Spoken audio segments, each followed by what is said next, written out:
Ever feel like life's just a lot? Like you're constantly juggling work, relationships, your own well-being, and just trying to figure out your place in this crazy world? What if I told you there's an ancient book, thousands of years old, that holds surprisingly practical answers to these very modern problems? Stick around, because in the next few minutes, we're diving into the Bhagavad Gita, and trust me, it's not what you think. It's not just for scholars or spiritual gurus. It's for you. So, what exactly is the Bhagavad Gita? Imagine a conversation happening on a battlefield, but it's not about winning a war with weapons. It's about winning the war within ourselves. It's a dialogue between a distraught warrior named Arjuna, who's facing a massive moral dilemma, and his charioteer, who just happens to be Lord Krishna, an incarnation of the divine. Arjuna is frozen with doubt, overwhelmed by his duties, and questioning the meaning of it all. Sound familiar? We all face our own battlefields, be it a tough career decision, a relationship challenge, or simply finding inner peace amidst chaos. The Gita isn't a religious dogma, it's a profound philosophical conversation about universal human experiences. Think of it as a life manual, packed with wisdom for anyone navigating the complexities of existence. All right, let's dive into our first game-changing insight: action without attachment, or karma yoga. This is huge. How many of us get stressed because we're so focused on the outcome of our actions? We want that promotion, that perfect relationship, that specific result. And when it doesn't happen, we feel crushed. The Gita says, you have a right to perform your prescribed duty, but you are not entitled to the fruits of action. Whoa. What does that mean? It doesn't mean don't work hard. It means give your 100% to the task at hand, but release your obsessive attachment to how it turns out. Your effort is in your control, the result often isn't. Think about it. A chef pours their heart into cooking a meal, but once it's served, whether someone loves it or hates it is beyond their control. A student studies diligently, but the test result also depends on factors beyond just their study. The Gita encourages us to focus on the doing with sincerity and dedication, rather than constantly worrying about the done. This takes immense pressure off. Practical takeaway: the next time you're tackling a big project, a difficult conversation, or even just doing chores, focus purely on the action itself. Do it well, do it mindfully, and let go of the need for a specific reward or recognition. You'll be amazed at the reduction in stress and an increase in satisfaction. Our next timeless wisdom: self-mastery and emotional regulation. In our fast-paced world, it's easy to get swept away by impulses, desires, and fleeting emotions. We react, we regret, we get overwhelmed. The Gita teaches that our mind can be our best friend or our worst enemy. It says, for him who has conquered the mind is the best of friends, but for one who has failed to do so, his mind will remain the greatest enemy. Powerful, right? It's about learning to observe our thoughts and emotions without immediately becoming them. Imagine you're watching cars drive by on a highway. You see them, but you don't jump into every car. Similarly, you observe your anger, your fear, your cravings, but you don't have to be controlled by them. This takes practice, like building a muscle. Techniques like meditation, or even just pausing for a few deep breaths before reacting, can be immensely helpful. The Gita encourages us to train our senses and mind, not suppress them, but direct them towards constructive paths.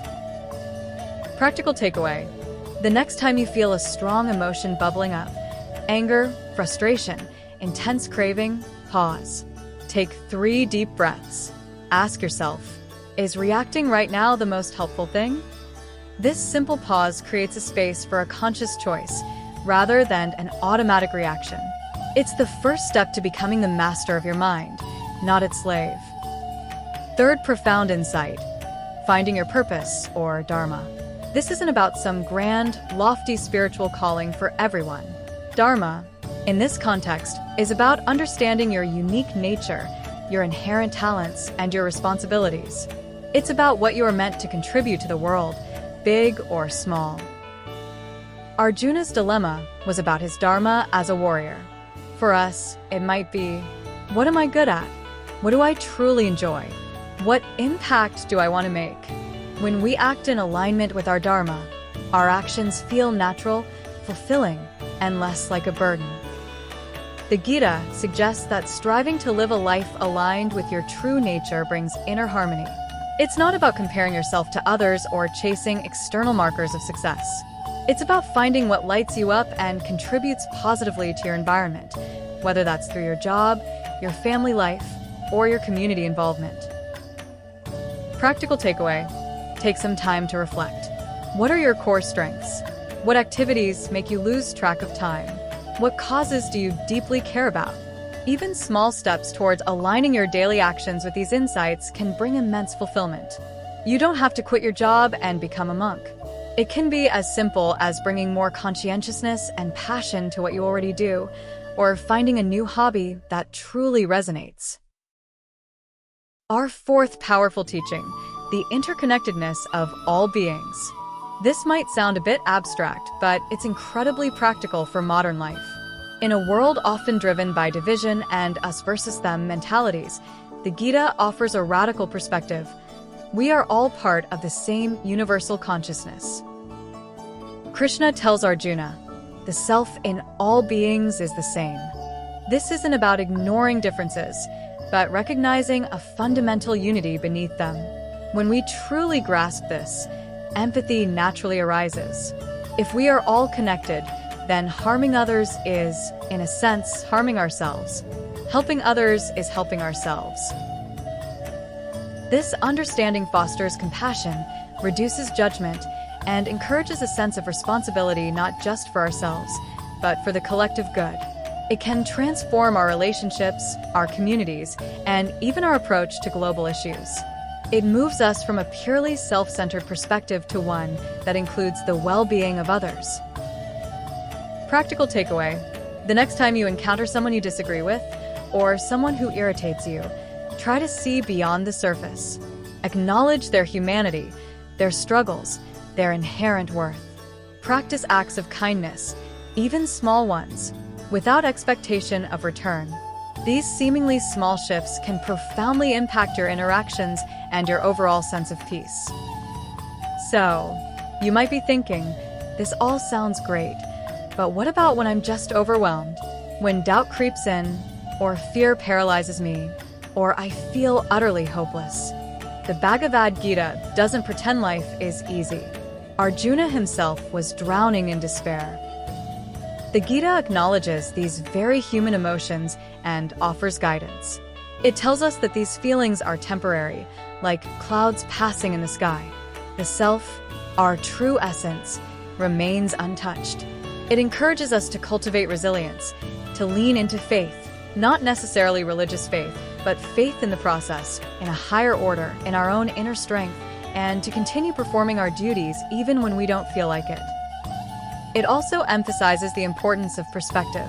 Often, our problems seem insurmountable because we're looking at them from a limited viewpoint. The Gita invites us to step back, gain a broader perspective, and see our challenges as opportunities for growth and self-discovery. Practical takeaway: when doubt or fear strikes, don't suppress it. Acknowledge it.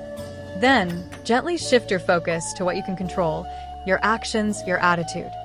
Remind yourself that challenges are part of the journey. Seek wisdom, either from texts like the Gita or from trusted mentors.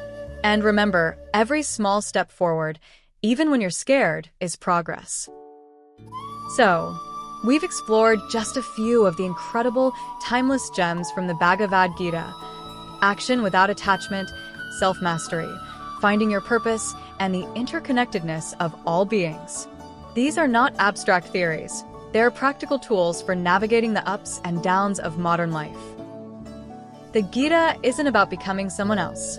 It's about uncovering the wisdom and strength that already reside within you. It's about living with more intention, more peace, and more purpose. You don't need to read the entire text overnight. Start small. Pick one concept that resonated with you today. Maybe it's focusing on effort over outcome, or pausing before reacting. Try it out for a week. See what happens. The Bhagavad Gita is truly a timeless guide for today's world, offering clarity in confusion, courage in fear, and peace in chaos. It invites you to embark on the greatest journey of all, the journey within. If this video sparked something in you, please hit that like button, share it with a friend who might benefit, and subscribe to our channel for more timeless wisdom for modern life. Thank you for joining me on this journey. Until next time, live wisely, live purposefully, and live with peace.